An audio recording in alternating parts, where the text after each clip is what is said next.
Hi, everyone. Welcome. You're here for the venture funding for female founders. We're hosting an AMA today, which is an Ask Me Anything with Kat Lee from Maveron Ventures. My name's Rachel Shepard. I'm the global marketing manager at Founder Institute and the co-creator of the Female Founder Initiative.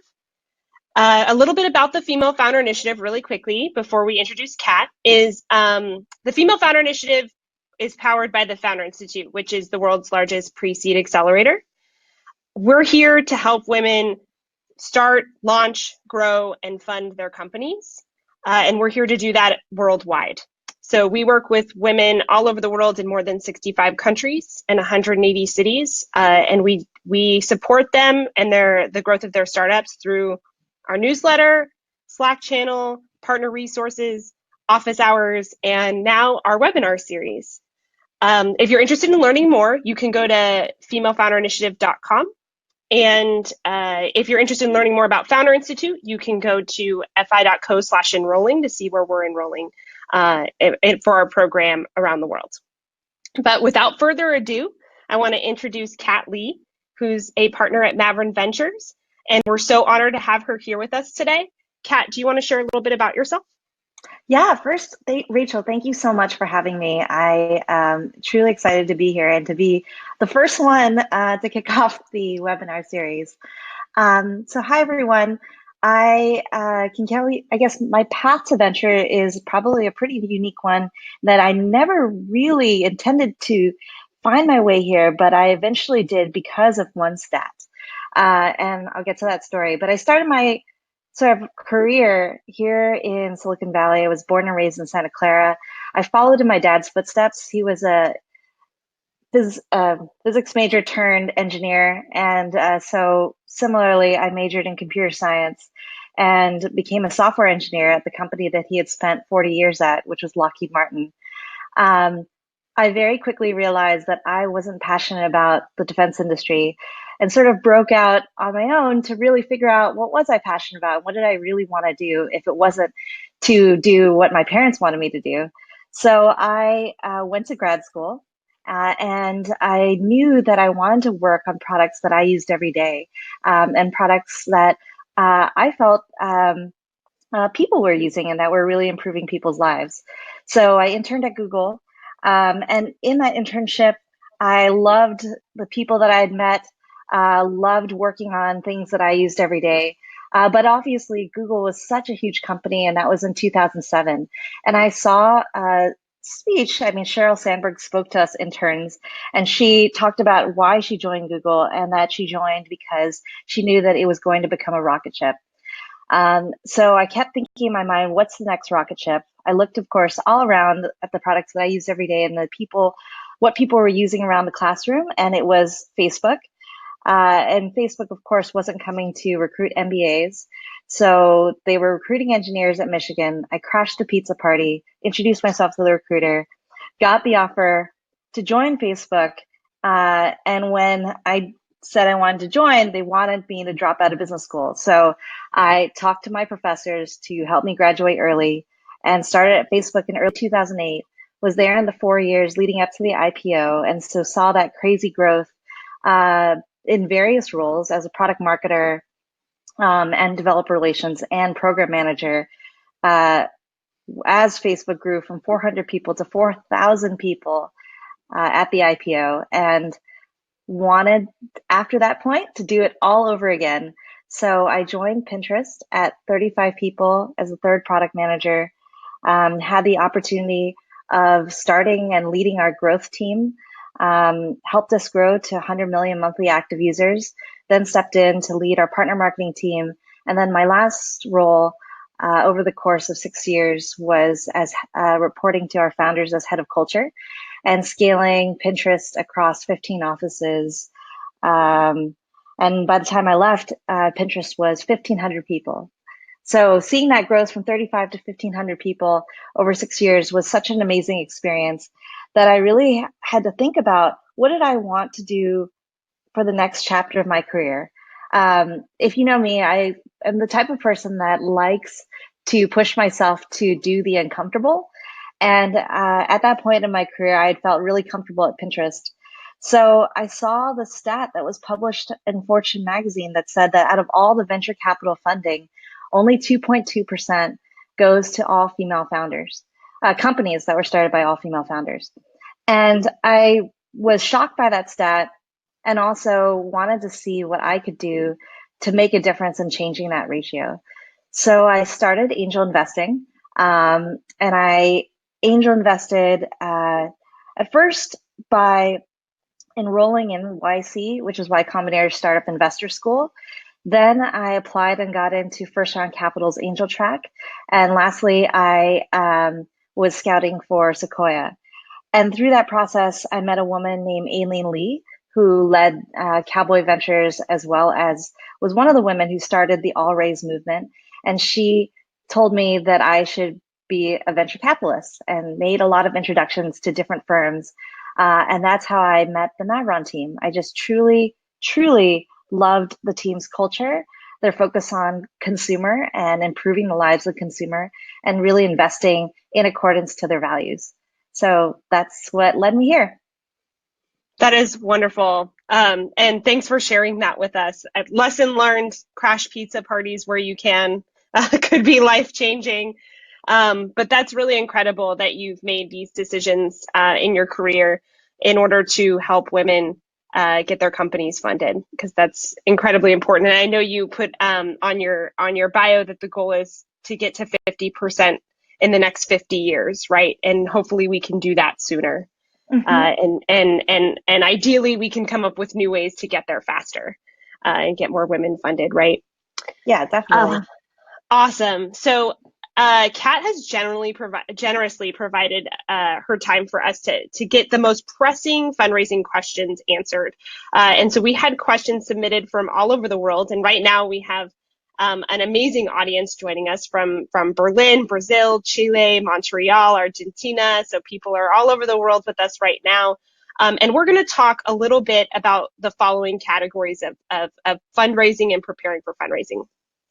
We're going to talk about preparing your company for your first round of funding, how to get and prepare for VC meetings, and how to stand out and showcase your company's fundability in those meetings when you get those opportunities.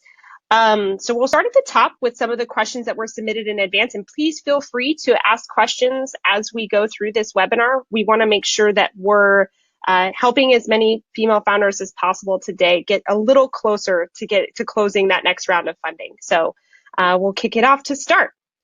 Great. Supriya from Luxembourg asks, how do you know when you're ready for funding? And specifically venture funding, I'm Yes, assuming. exactly.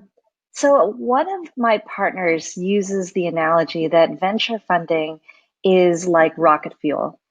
And that's because when you accept funding from a venture capital firm, you are signing up for riding a rocket ship.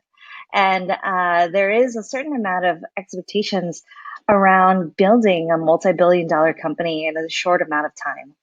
And when you know that you're ready, it's when you not only have that ambition, but also a little bit of a plan in terms of how to get there and what you want. And again, how you're planning to get there, and knowing that this is the right partner to achieve that vision with. Awesome. And so then to follow up on that really quickly, let's talk a little bit about finding the right partner. So you were mentioning, how do you know that this is the right venture capital firm to work with? How do you identify, or how do you suggest founders identify which of those VCs, how to find the right VCs to work with? Yeah, I always think that it is a long-term relationship, and a lot of the analogies I feel like people use are very similar to the world of dating and marriage, where you want to find a person that is really aligned with your values, your principles, and the vision and how you want to achieve success together. Because in some ways, your success is truly aligned, and you want to find the person that is aligned with that. So I always say that it is a matter of really spending that time and getting to know people. One of the ways in which I have done that in terms of figuring out which firm I wanted to join is doing references. I like to ask when I talk to the different firms, I asked, and you can ask any of the VCs that you speak with for references of founders that they've worked with, where the outcome turned out very successfully, and also founders in which their companies may not have been a success. And I often think that when you talk to those founders, you'll hear specific examples and stories on how that person either supported or didn't support them throughout that journey. That's an incredible piece of advice right there. Is to really go and talk to the founders instead of just looking at the investors themselves. That's a great piece of feedback. So next question, Surya from Dhaka asked, what steps can you take to build a proper business plan for your company? I think the plan or the exercise of putting together a plan is just a forcing function and a framework for getting you to think through how you want to achieve your vision. And the elements of the plan that really matter is thinking through what is that unique consumer insight that you have that may or may not be obvious, that gives you an advantage of achieving the outcome that you're looking to achieve. And I would say, depending on the stage, that sort of changes the way in which you construct the plan. Of course, at the earliest of stages, it is much more about the team, the insight, and maybe even just like a rough idea of how you plan on achieving that vision. But as you get further and further along in growing your company, it matters more in terms of showing that cauldron of consumer passion, showing why people can't live without the product or service that you're building, and doing that both anecdotally and through numbers. That's awesome. Wonderful. So the next question, and this one's really interesting. Sarah asked, when you have a business that is women oriented, and by that I believe she means, women are the target market for consuming this product, and most of the investors you're going to meet with are going to be male. Are there any things you can do as a female founder to sort of position your company in the best way and or prepare for those meetings? Mm-hmm. One of the things that my partners have really taught me is that there's really two questions that we have to answer as VCs. One is this a good investment? And the second is, that they tell me is this a Cat Lee investment? And I do believe that when making these decisions, there is a little bit of an art and a science to making these decisions. And so for the first question, which is a little bit more academic around the science aspect of things, it is fundamentally, do we believe this is a good investment? Do we believe, what are the chances what needs to go right in order for this to be a multi-billion-dollar outcome? And we look at everything from the team, the insight, your kind of go-to-market and your approach, the market itself and how big that market is. And then in terms of the art piece, and is this the right investment for that particular partner? I think in some ways it is being prepared in understanding, does that partner have a thesis? What investments has that partner made that really, and what has that partner shared, both in terms of Twitter, blogs, in all of their sort of speaking events that may or may not be aligned with the vision that you're trying to create. And so in preparing for conversations with people who may or may not be aware of the core audience or may not intuitively understand it, it is also helping them understand it through the stories that you have and the research that you've done with your core customer that kind of brings them along your sort of vision. That's a great point. We've heard that from other investors as well, that it's less about the product itself. It's more about the person, and then also about their portfolio. Can your company enhance their portfolio or somehow support and fit in the way that they've already made their investment thesis, right? Mm-hmm. So that's That's wonderful feedback. We're getting great questions from the crowd, so I want to Mhm. encourage everyone to keep them coming. We've got some more on preparing for your first round. So, Merja asked, would you recommend to achieve cash flow first before attempting to go to VC for funding?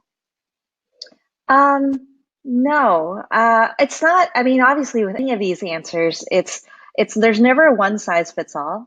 Um, and I do think that it probably depends on uh, the business that you're trying to build and how you want to, like I said, how you want to achieve that vision. So there's no right or wrong answer on whether or not you should achieve positive or be cash flow positive ahead of a conversation with an investor. In some ways, it's just a matter of what type of business are you building, and um, what proof points do you need to have the confidence to know that you are ready to commit to a timeline to building a multi-billion-dollar company in the timeline that an investor is expecting. Okay, awesome. This next one to next question relates to one that Joanna from New York submitted, and Deepti has the same question. Are geographic boundaries a concern for investors in considering funding a startup? So where the location of the startup itself. Mhm. I do think that it varies by investor.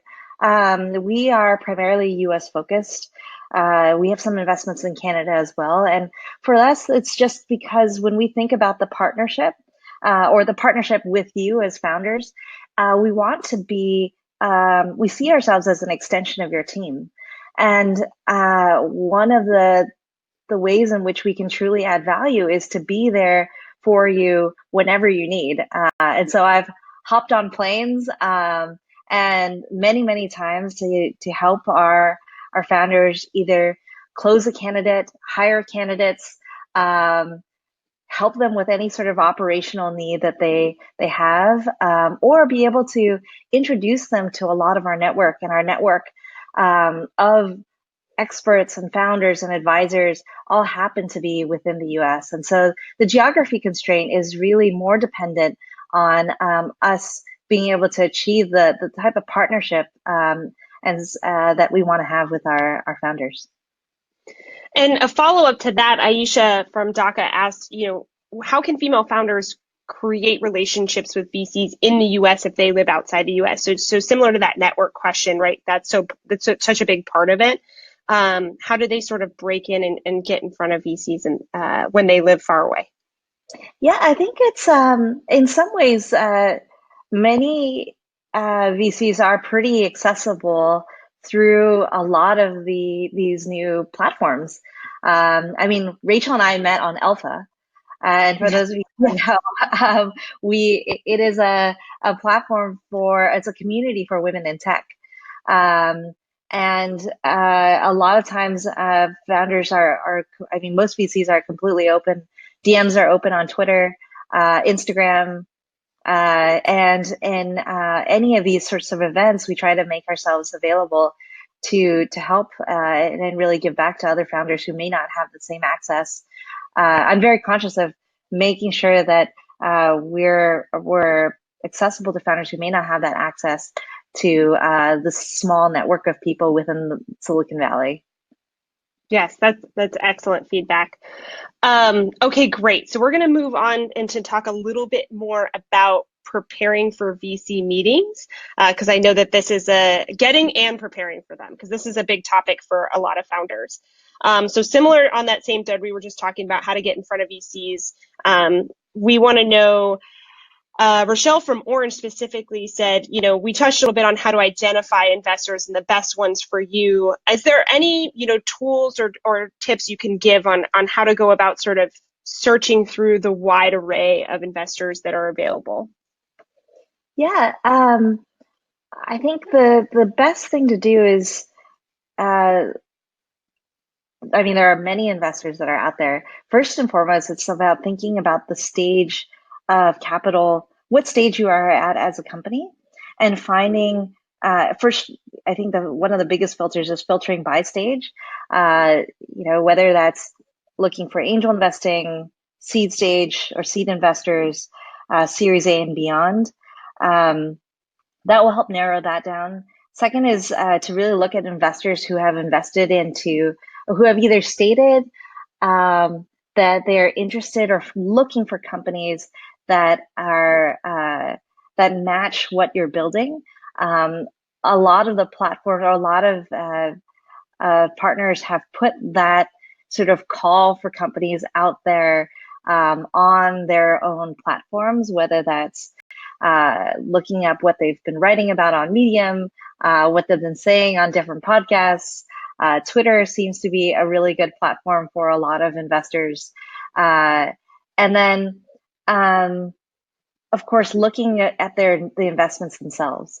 And I often find, even as you start to mention that ask to the ecosystem, like even just putting out there on Twitter that you're looking for good investors to speak with related to what you're trying to build, people are pretty helpful in redirecting and recommending people that you should chat with.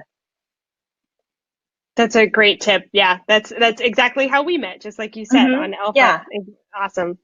So Brianna from Vancouver wants to know, what materials should founders share with VCs prior to meetings? And then how can female founders keep VCs in the loop if they've had a meeting but did not yet receive funding from them? So I think one of the best ways is by sending an investor update. I mean, I think that a lot of companies do. There's so many different templates for this, but I find them to be really helpful. Just like a monthly newsletter, or even if it's like a quarterly update of just what you're focused on, what your goals are, and any asks and ways in which people within the community can be helpful. It really helps to build the relationship over time, to see who are the most helpful people, as well as on the flip side, as an investor, it really helps me to understand how you're thinking about driving progress within your organization, and how you're thinking about your roadmap.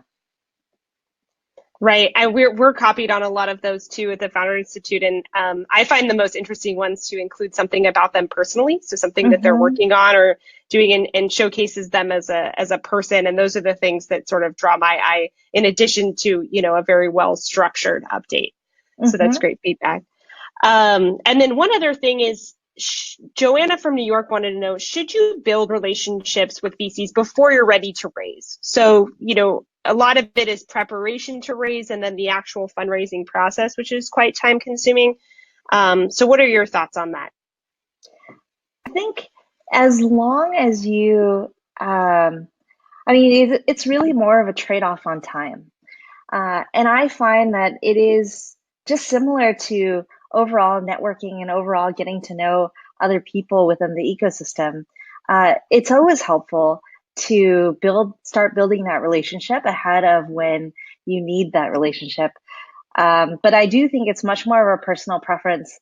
I personally prefer getting to know someone ahead of uh, when they're looking to fundraise. I think that part of that is due to the fact that one of our values at Maveron is ships over actions, which is short for relationships over transactions. And that's because we'd love to think about this partnership as a long-term relationship versus a transaction.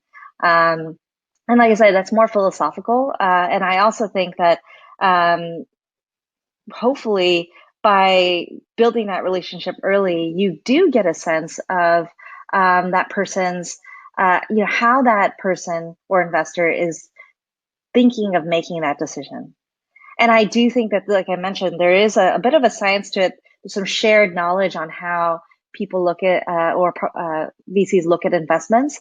But at the same time, a lot of it is art, and getting to know how one makes that decision ahead of when you're raising, I think is always really useful to know. Perfect. And then Barbara has a question. She said, "Warning, not necessarily a PC question, but she's wants to know what are your thoughts about bringing a man to meetings just to break the woman barrier? I am a strong woman, but I've noticed that investors seem more at ease when I bring a man, even if he says nothing." I I don't know. I guess that this is much more of a personal preference in terms of, um, you know, I guess would how would you feel if you worked with an investor who did feel more comfortable um, when you brought a male co-founder in? Or I don't know. I mean, like it's one of those things where uh, I can speak from how I chose to work with the firm or how I chose to join Maveron. I wanted to be myself. And I wanted to be, one of our values is being unapologetically non-normal. I think to a certain extent, it is, uh, you want to work with a partner who gets you and who understands you and who knows what your superpowers are, as well as where you need help and where you are looking to develop. And you want a partner who I think you have that strong psychological commitment that they're there for you, regardless of, versus I think somebody who you have to um, potentially put on a facade for or come across as someone you're not. Yeah, it's a great point, and that's a great value that Mavron has as Mhm. well. Unapologetically, what was it again? Unapologetically Oh, unapologetically non-normal. non-normal. I love it. Yeah, just It's a yeah. great value. I mean, it's ours are those four: unapologetically non-normal, ships over actions, profit and purpose. We believe that there isn't a trade-off between the two, and we look for businesses that achieve both and win the right way. It speaks to sort of how we work as a team. When one of us invests, you get all of us, and then the way that we think about working with you is being an extension of your team and winning with you. That's awesome. And Maha asked, "How do I know that investors' values align with mine?" So kind of similar to this, when you're looking for an investor who is well aligned with you, how can you sort of evaluate that as a founder? I think as this is having the conversation around it. It's like you have to know. I mean, all of you who are building companies, I have so much respect for what you do because I know it's incredibly hard. It's a lot of coming to terms with who you are, why this matters, why is this so important, and of course you're signing up to achieve something that's incredible and really really hard to do.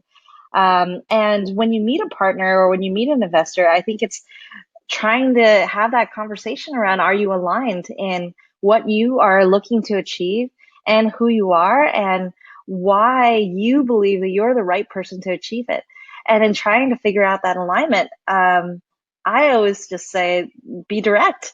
Say that this is what I'm looking to do. Here are the values that I have, and here's what's important to me. What's important to you, and what are you looking to do as a venture capitalist? What are your goals? And I think having that conversation up front helps align the two of you on those values. Awesome. Elle had a couple of questions. She wanted to know how important is it for an investor to take a seat on your board, upsides and downsides to that? I think it depends on the stage and also the fund. So Maveron, our sort of core, what we consider a core investment, is $3 to $8 million bet. We consider that the Series A. We typically lead the round and we take a board seat. And part of that is why I explained that we think about this partnership as a long-term relationship. And having an investor take a board seat, of course, this means that they are truly connected to you and connected to the business that you're trying to build. And I think that they play a much bigger role in uh, that success, the success of the business and that partnership. Um, I think earlier on, when you are raising sort of early stage capital from angel investors or seed investors, uh, I don't. A lot of times there probably isn't even a need for the board because you're instead looking to just get going and get to product market fit. Um, so I really think it's about asking yourself, uh, what value do you get of creating a board today? You know, a lot of the board is there for helping you stay. It's a forcing function and a framework for helping you stay accountable to achieving the goals that you set out. But if it's too early for that, you probably don't need to create a board, and it probably doesn't mean that it probably makes sense to try to raise money from investors that aren't looking to do that. But of course, there will be a certain stage where it makes a ton of sense to make sure that you continue to be aligned with the investors that have put in capital to your organization. Perfect. Wonderful. We're going to move on to another section now, and this is how to stand out and showcase your company's fundabilities. We're going to start answering a couple questions from there. Colleen from New Jersey wanted to know what metrics should founders share with VCs in order to convey traction and engagement? And in this case, I think it's best to answer it from the consumer early stage perspective that you guys are investing in at Maveron. Mm-hmm. Yeah, and I can speak to we do seeds opportunistically as well.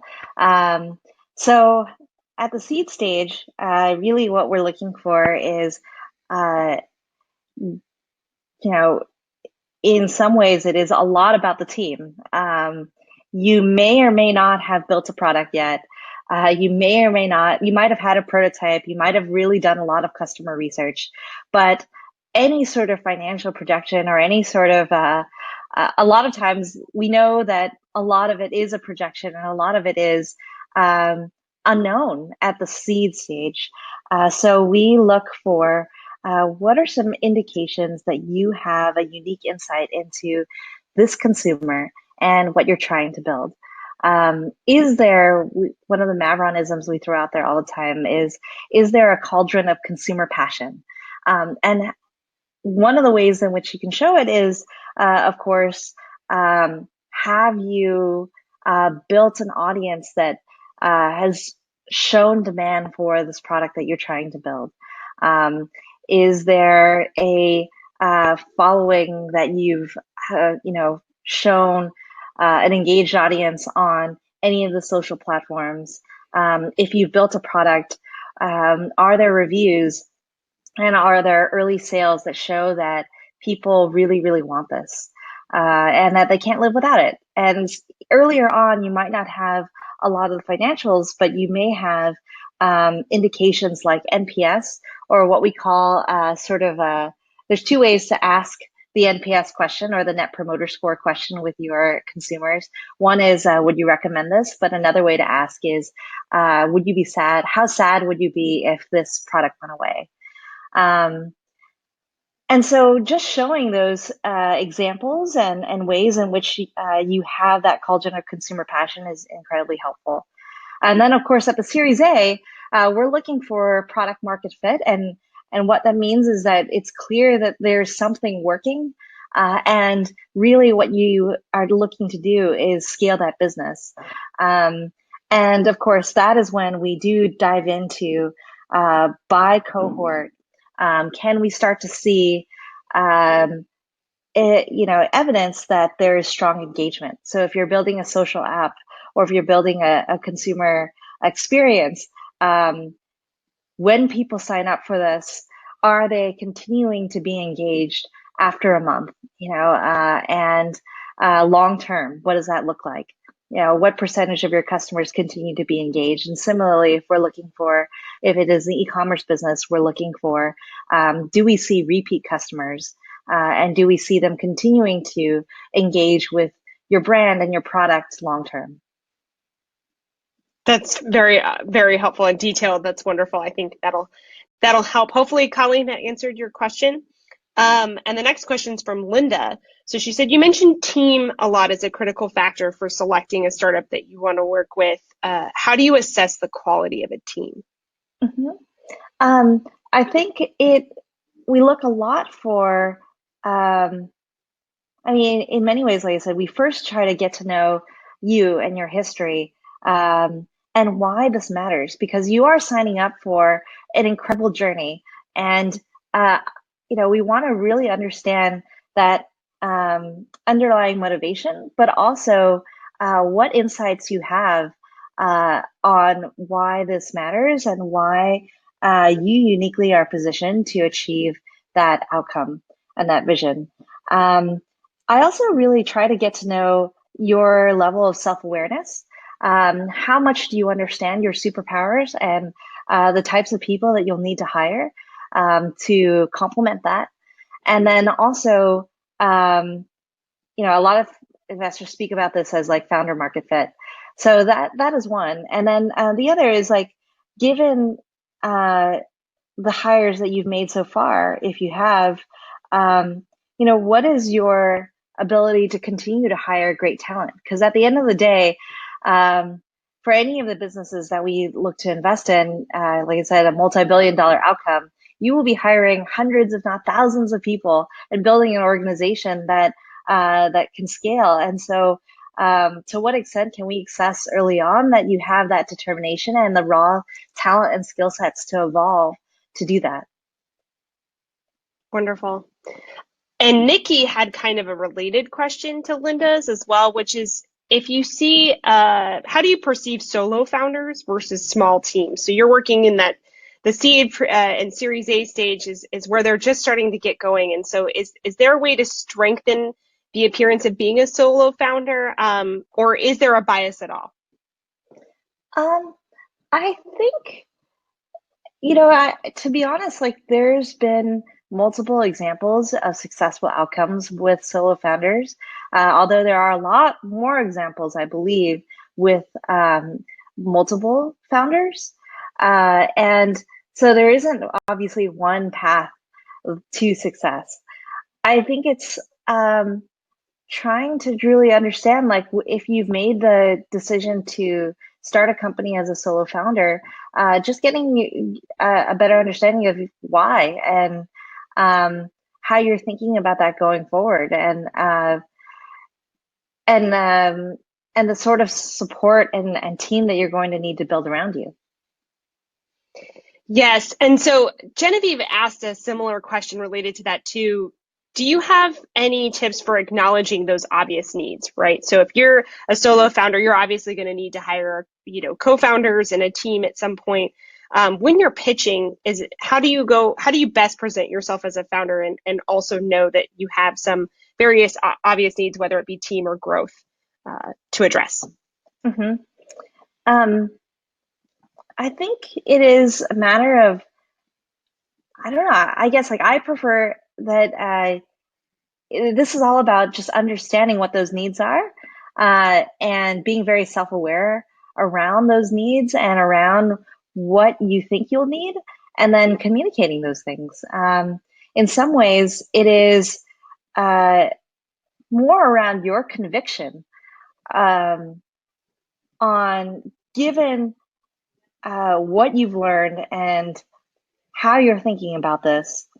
This is what you think is the right path, but you'd love any sort of recommendations or advice given other people's perspectives. I mean, one of the things that I have learned over time, both in working at the startups that I have, as well as what I'm reminded of when working with my partners today, is a lot of it is, in terms of growth, is having strong opinions weakly held. And when thinking through how to share what your superpowers are and where you believe are the biggest areas or challenges or where you need the most support, it's about having an opinion about it, given what you know. And then at the same time, making sure that people are aware that you're open to any sort of other insights related to that opinion, given other people's perspectives. That's a really great feedback. And that's, I'm sure, a fine balance for founders, right? Is making a clear ask, for example, or doing what your path is and being able to defend it clearly, but at the same time be open to feedback and insight from investors, advisors, and other people. So Mm-hmm. that's excellent advice. Yumi has a Oh very, yeah, what were you going to say? actually, on this in particular, I Hmm. will like just to be totally transparent. I think this has been a journey for me too. I mean, I think as a woman, it is I think casually like when we, I was going to say like in terms of um there are two ways that I've sort of evolved on this. Like one is I think as a woman, I used to tend to present myself in, well, here's what I think, but I don't know, and I'm not sure, and I Hmm. really don't know if this is the right answer, which is true and authentic. But at the same time, it also, I mean, one thing I've learned, in some ways, it gives away your position of power. And it's important for you to come to the um, conclusion and conviction that you have an intuition, you have an opinion, uh, and you should present it in a way that you have strong conviction about it. Um, for me, for example, I like a really, really tactical, tangible example is I have been thinking a lot as an investor. What is my thesis? Like, where do I want to focus? Um, and I do have two areas of focus. And really, it's coming to the realization that there's no right or wrong, but this is my opinion at the moment of where I think there is a big opportunity for multi-billion dollar companies to be built. And one is in the underserved needs within a woman's life. This is looking at all aspects of a woman's life, and I do believe that it is underserved and underinvested in. It's looking at things like menopause, fertility, products and solutions for busy parents, products and solutions for girls at puberty. Um, that's one. And then the other is looking at the future of human conversation and connection online and offline. Uh, I believe that obviously there's been tremendous platforms that have been built, but I do think that in any given online or offline platform that brings people together, there are many groups of people and segments of customers that are underserved and truly don't meet the need of human connection that I think is something that we all look for. So, like I said, I could say that, and I could also throw in, which is my natural inclination to say, well, but I'm not sure. And of course, there's many other opportunities and possibilities in ways in which you can create, outsized outcomes as an investor. But I think as a founder, and especially as a female founder, um, leaving it as stating your opinion and waiting for someone to react gives you I mean, that would be my recommendation in terms of um, owning up to what you believe in. Right. And not just disclaiming it right away before Yes. anyone has a chance to react. Yes, I'm guilty of the same. So I can definitely empathize, and I think that that's great advice for any woman listening on the call today. And so the next thing, you actually ended up answering Yumi's question, and so we're starting to answer it, which is what is the most important factor in a company that makes you want to invest? So you talked specifically about the types of companies you want to invest in. Is there an X factor in the company, or you talked about superpowers that founders have? Anything specific that sort of catches your eye very quickly? I mean, I think it's the insight. It's Hmm. really, really understanding the consumer. Um, and it may take a while for you to get to that insight because, especially if it's early on, there's so many unknowns. Um, but it is about prototyping. It's about doing like that, like speaking to the consumers and the audiences that you are building or working for, and seeing what their needs are, and potentially like having an insight that isn't obvious to many people as to why this is the solution. That's wonderful. And then Lee J had a question too, which is how do you change? And I like this question because it comes up a lot, specifically within the Female Founder Initiative. How do you change the perception of investors of your business if it's a lifestyle business? And how do you change that perception to make your business seem fundable? Hmm. I mean, I do think they're two different paths, right? I mean, nothing, uh, as a, I would love to kind of get some clarification on, if you are building a lifestyle business, you probably don't need venture funding and you probably shouldn't take venture funding. But if it truly is sort of a venture scale business, which is, like I said, within the 5 to 10 year window, you want to build a multi-billion-dollar company, then I think it is trying to convince, write out a plan on how you want to get there. Um, or taking these steps to showing that there is incredible, passionate consumer growth in a short amount of time. So it's almost like running a small experiment window where you're showing that, hey, like in this amount of time, I was able to achieve this much growth. If you just extrapolate that to the next, couple years, I'm going to continue to run at this pace. I'm truly showing that there is like something here. I'd love the opportunity to prove that I can get there.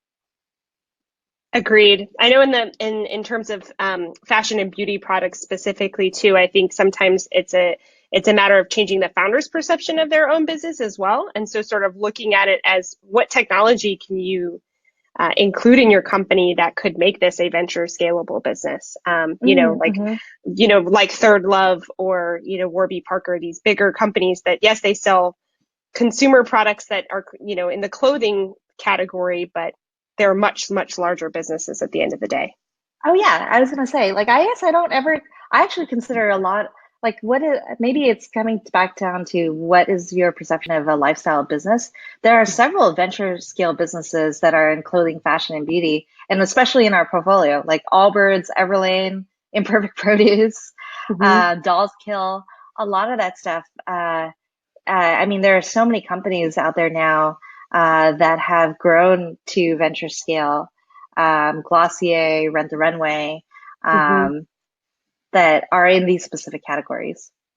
Yes, I bring that up only because occasionally I'll have conversations with female founders who are creating these types of companies, and they do the disclaim right up front, right? That there's a lifestyle business and therefore maybe it's not tech enabled. Hmm. When I think that there's a way where you could think about it as being tech enabled, and that's a great place to start if venture funding is a path you want to take, which Hmm. is really a fun and interesting conversation to have. And so we're gonna. This is kind of a different question a little bit, but I'm glad that it gets brought up. Do you believe in crowdfunding campaigns, Kickstarters, GoFundMe's, and if so, what platform do you think is the best? Hmm.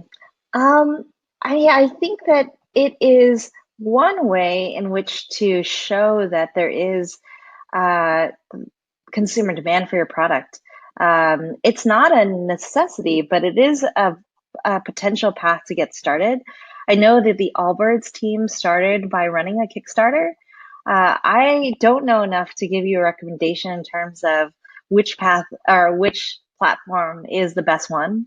Um, I would say that one way to work backwards is to look at out of all the companies that have achieved that sort of venture scale or venture size successful outcome, uh, many of them probably have started on these earlier crowdfunding platforms, just reaching out to the founder and to get a better sense of how did they make that decision.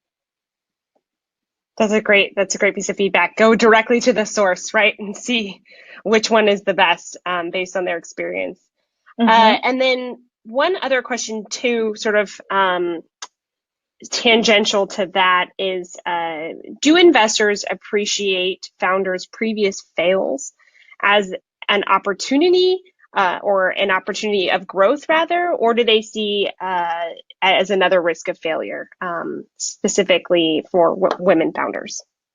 No, I see it as um, everything in your life is actually part of who you are and what makes you you.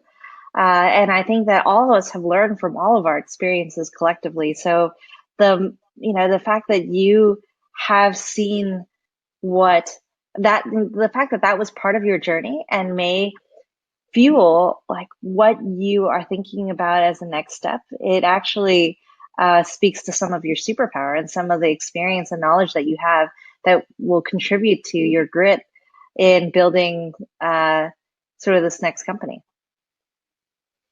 Awesome. And then Veronica asked, when you talked about numbers, you said that it's that you when you they provide numbers, when founders provide numbers in their pitch, they're subjective in the sense that some are actual and some are projections, right? And so she wants to know how do we convince venture capitalists that the numbers are correct and that they've done their research in a succinct way? Oh, well, before I answer that question, one more thought about the last one. I forgot Sure. to mention that, I mean, to the point of failed companies, uh, Pinterest, uh, Ben Silverman, the CEO and co-founder of Pinterest, that was his third company. The first company that he did was through YC. That didn't work out. And then he did a second company that was sort of focused on mobile shopping, but that also didn't work out. And Pinterest was sort of the evolution of that. So That's a great yeah, point. I think a lot of times it does take a couple times before you can actually um, get it to work. And I think that's totally okay. And And as a then, yeah, Oh, doesn't sorry, I was preclude going to you. say, as a founder, it's really then about to just making sure you're showcasing those learnings, right? So, like, what did you take away from that'll help you in Mhm. this company? Mhm. Um, And then in terms of showing the validity of your numbers, I think in some ways it is uh, just walking through how you came up with those numbers. Um, you know, I think many investors know that, especially early on, without seeing like who your customers are and what their sort of engagement patterns are, it's really hard to extrapolate and come up with the right forecast. So I actually don't think it's it's more like understanding what assumptions did you make and understanding why you made those assumptions. And as long as you have kind of a good understanding of what those assumptions are, um, I generally think most investors are okay with that because or at least that is what you want to share because in some ways when they make the investment, I mean, we always say that we're investing in you as a founder, as well as we're aligned on the hypothesis and the assumptions that you're making on how you want to achieve this vision. And then when those assumptions or the hypothesis changes, um, I think that is those are the types of things that you want to keep your investors updated on to make sure that you continue to be aligned with how you're building the business.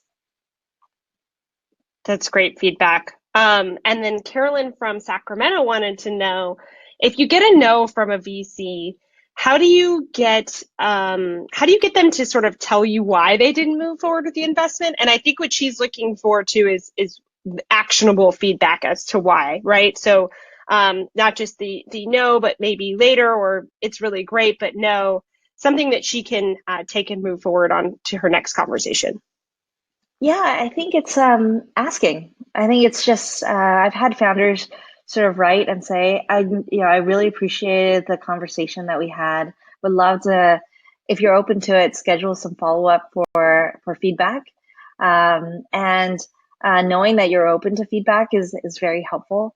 And if you're looking specifically for tactical feedback, I would just ask, like, this is one thing that I'm a little bit concerned about.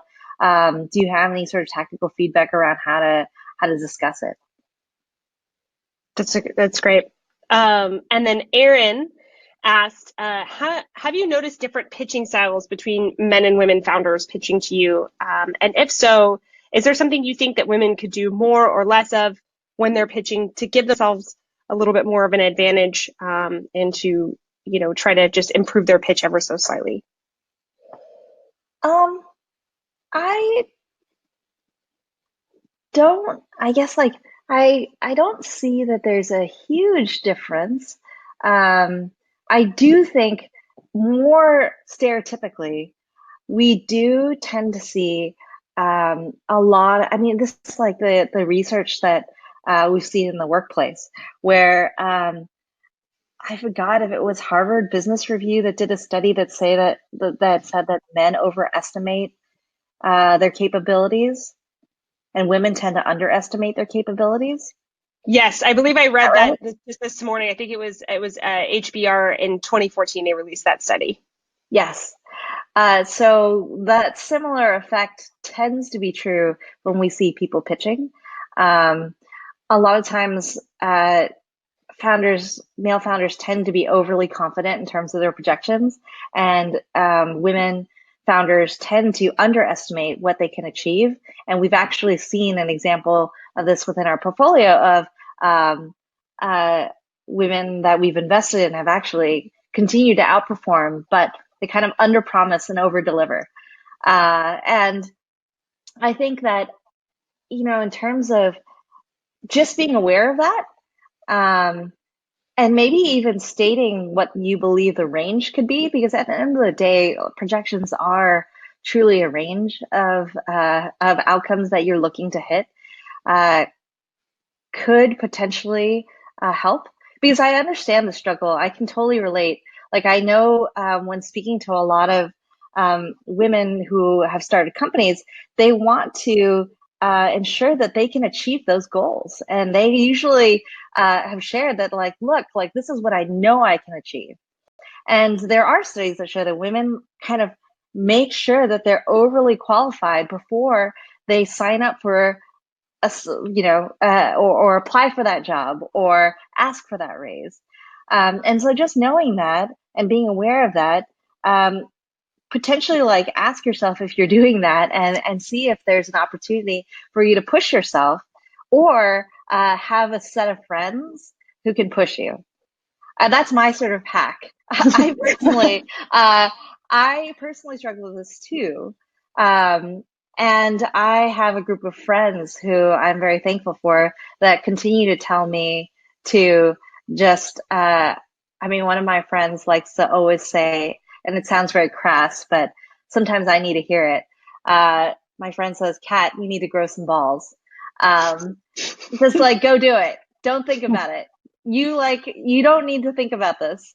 And like it sounds so silly to say, but I think that a lot of times as women you need that cheering squad, or at least I need that cheering squad. I don't want to Mhm. speak for all women, but I need that cheering squad. And so if you do too, and you're like me, I think finding that ahead of your conversation with an investor can be helpful. 100%. I have my work allies too. Sometimes you just need to reflect things off some other people, right? And make sure, is that right? And then sometimes they can push you a little farther outside your comfort zone, Right. which would be tremendous and very helpful. Mm-hmm. Okay, so we've got two final questions for you, and then we're going to have to wrap up because it's already been almost an hour, which is incredible. So the first question I have is, do you have any book recommendations? So for founders who are going to walk away from this today, feeling like they've learned a lot about funding and want to learn more, do you have any book recommendations for them? Yeah, I really recommend this book, Thinking in Bets by Annie Duke. It really speaks to, I think, in some ways, how you make decisions with a lot of given unknowns. And I think it's helpful as a founder, as well as even for me, especially as an investor. You are going to make a lot of decisions, and you want to make those decisions very thoughtfully, uh, without a lot of information. That's a great recommendation. And then the last question I have is, do you have any final closing tips for female founders raising funding? I think be you. I think be you, be the best version of you. And then there is, in some ways, there you will find the right partner. That's great feedback. The right partner in venture funding or in Yeah, as a co-founder yeah, or both? both. I mean, in venture funding, uh, in venture funding, in terms of who you hire, understand like what your superpowers are, and by truly knowing yourself, you will. Um, stay true to your North Star, and build the right team around you. Perfect. What a perfect way to close it up as well. So Kat, I want to thank you so much for your time, for giving us an hour of your time to answer these questions from female founders all over the world. We really appreciate you being here. Thank you And so much.